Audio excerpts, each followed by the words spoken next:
Cuộc tình tay ba, Trương Tấn Thành, Trần Chiết Viễn và Đàm Tùng Vận có tình yêu sâu sắc với nhau với lần đầu gặp nhau. Họ đã nói chuyện thân mật và tình cảm trên TV. Bộ phim In the Name of Family của Trương Tấn Thành, song Uy Long và Đàm Tùng Vận hiện đang được phát sóng. Dù Đàm Tùng Vận đã 30 tuổi nhưng cô vẫn đầy nữ tính. Cô thể hiện rất tốt sức sống trẻ trung của một học sinh trung học. Bạn nói cô ấy là học sinh cấp 3, mọi người sẽ tin cô ấy. Trong chương trình thực tế chữa bệnh tự nhiên, khu rừng nhỏ tuyệt vời, Đàm Tùng Vận và Trương Tấn Thành cũng hợp tác, và anh chị em tiếp tục mối quan hệ của họ. Trong tập mới nhất của chương trình, Đàm Tùng Vận quay lại, Trương Tấn Thành mở cửa cho Đàm Tùng Vận và hỏi đùa, đây là ai? Đàm Tùng Vận còn đùa giỡn không thương tiếc, duỗi chân giả vờ đá Trương Tấn Thành. Màn tương tác giữa hai anh em cũng rất thú vị, mối quan hệ giữa em trai Trương Tấn Thành và Đàm Tùng Vận thực sự rất tốt trong thời gian hợp tác trước đây. Họ đã trở thành những người bạn rất quen thuộc và tốt đẹp, mối quan hệ của họ rất thoải mái. Đàm Tùng Vận trở lại, khu rừng nhỏ tuyệt vời. Trong khu rừng nhỏ, Đàm Tùng Vận là em gái thứ 7 và Trương Tấn Thành là anh trai da cam. Họ cùng các anh chị em khác đưa một nhóm trẻ em dễ thương vào cuộc hành trình trong mơ. Trong rừng, Trương Tấn Thành sợ Trần Chiết Viễn và Đàm Tùng Vận sẽ xấu hổ khi gặp nhau nên đã giới thiệu Đàm Tùng Vận với Trần Chiết Viễn rất chu đáo. Trần Chiết Viễn và Đàm Tùng Vận lần đầu gặp nhau, ngoài nhà trời đang mưa, Đàm Tùng Vận vừa đến, tay cô hơi ướt. Cô xấu hổ khi bắt tay Trần Chiết Viễn nói rằng anh không ngại và bắt tay Đàm Tùng Vận để thể hiện tình bạn. Trần Chiết Viễn và Đàm Tùng Vận đều thể hiện trí tuệ cảm xúc cao trong một câu nói. Đàm Tùng Vận sợ mưa trên tay sẽ làm vấy bẩn Trần Chiết Viễn, nhưng Trần Chiết Viễn nói rằng anh không bận tâm, điều này tạo ra hình ảnh gần gũi cho người khác. Các chi tiết của cả hai đều được khen ngợi. Em gái thứ 7, Đàm Tùng Vận quay trở lại nhà để cất hành lý. Trần Chiết Viễn và Trương Tấn Thành bắt đầu nói về hình dáng của Đàm Tùng Vận. Đàm Tùng Vận nói, cô ấy trông gầy hơn nhiều so với những gì tôi thấy trên TV. Trần Chiết Viễn thẳng thắn nói rằng có một khoảng cách giữa Đàm Tùng Vận và những gì cô ấy nhìn thấy trên TV, cô ấy thực sự gầy hơn rất nhiều. Trương Tấn Thành cũng nói, cô ấy khá gầy. Em trai này khẳng định hình dáng của Đàm Tùng Vận. Hình ảnh mà Đàm Tùng Vận luôn thể hiện với chúng ta là khuôn mặt tròn trịa, đầy collagen. Có câu nói, bạn sẽ béo hơn 3 cân nếu nhìn vào máy ảnh. Do tính chất quang học của nhiếp ảnh, mọi người thường trông béo khi chụp ảnh.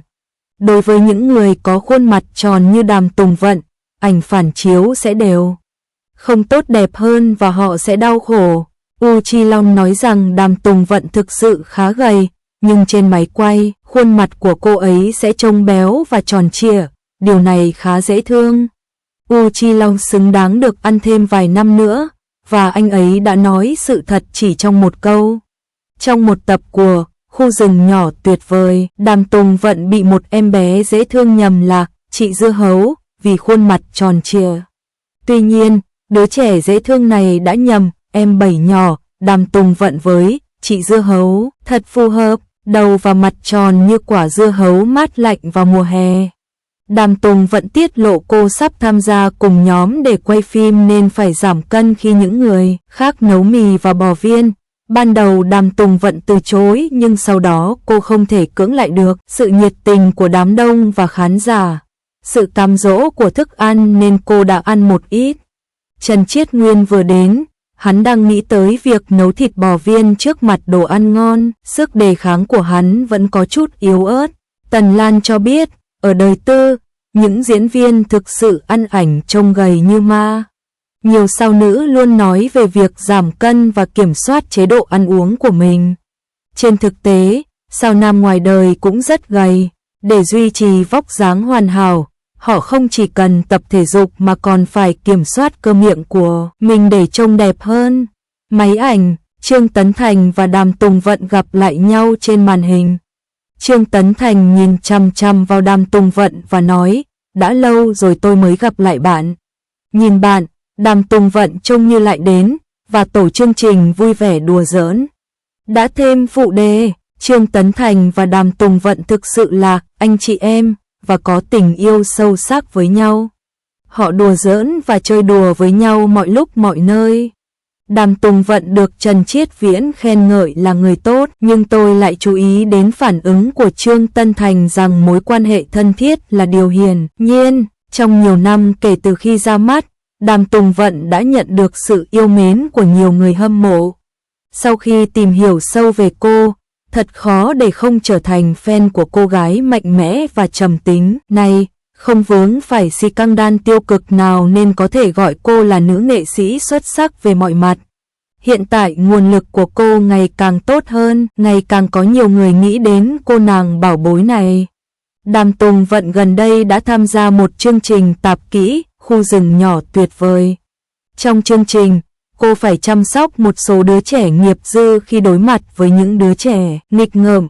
Thực ra rất dễ dàng nhận ra tính cách thực sự của một người, và Đàm Tùng Vận cũng vậy. Dựa vào sự ấm áp của cô ấy, tính cách kiên nhẫn của cô ấy đã giành được tình yêu của trẻ em.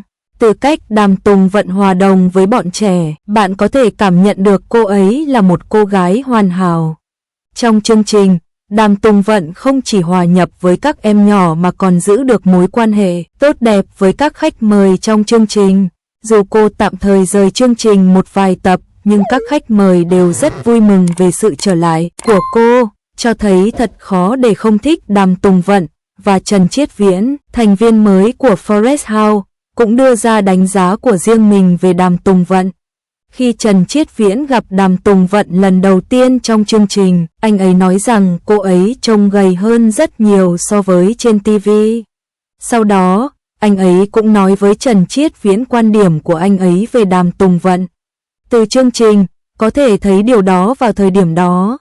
Trang Xin Khẩn và Đàm Tùng Vận ngoài ra còn có 3 người, Trần Chiết Viễn, ngồi ăn cùng nhau. Sau đó Trần Chiết Viễn ăn xong trước và bắt đầu tiết lộ tin tức cho Đàm Tùng Vận. Trương Tấn Thành cho biết Trần Chiết Viễn đã nói với anh trước khi đến buổi biểu diễn rằng anh nghĩ Đàm Tùng Vận là kiểu cô gái rất tốt bụng và có vẻ vô hại với con người và động vật. Từ nhận xét này có thể thấy Trần Chiết Viễn rất tốt ấn tượng về Đàm Tùng Vận, và Đàm Tùng Vận đã làm như Trần Chiết Viễn nhận xét. Anh ấy là một diễn viên rất giỏi cả về ngoại hình lẫn nội tâm và được người hâm mộ đánh giá cao. Sau khi nghe Trần Chiết Viễn nhận xét cô ấy tốt bụng như thế nào, Đàm Tùng Vận cũng tỏ ra hơi ngượng ngùng, nhưng tôi chú ý đến những gì Trương Tấn Thành nói tiếp theo, rõ ràng là cô ấy và Đàm Tùng Vận đã thân thiết với nhau. Đàm Tùng Vận nói xong đánh giá của Trần Chiết Viễn đối với cô, họ cũng nói rằng lúc đó anh ta trả lời Trần Chiết Viễn rằng không nhất thiết phải như vậy. Chỉ khi đến hiện trường, anh ta mới biết Đàm Tùng Vận có vô hại như vẻ ngoài hay không.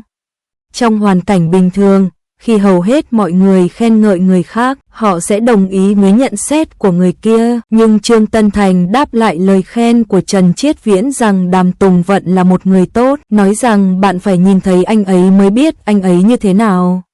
Từ đây có thể thấy, hóa ra mối quan hệ giữa anh và Đàm Tùng Vận khá tốt, nếu mối quan hệ không đủ bền chặt thì anh sẽ không nói ra những lời như vậy.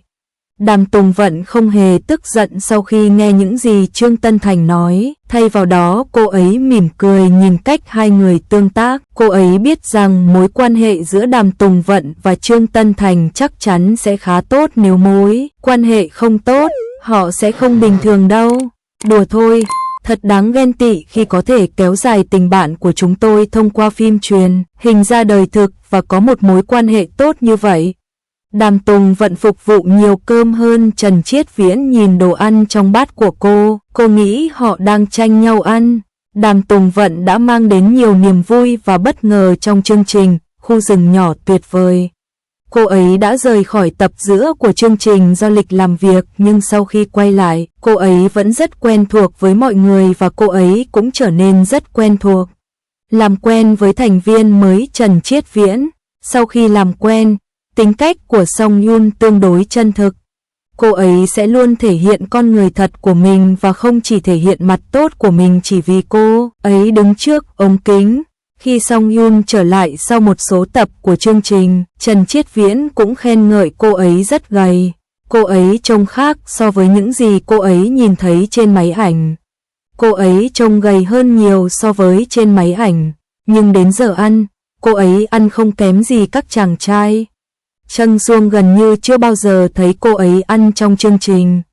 Cô ấy luôn ăn rất ít và ăn rất ít. Đàm Tùng Vận hoàn toàn khác với cô ấy.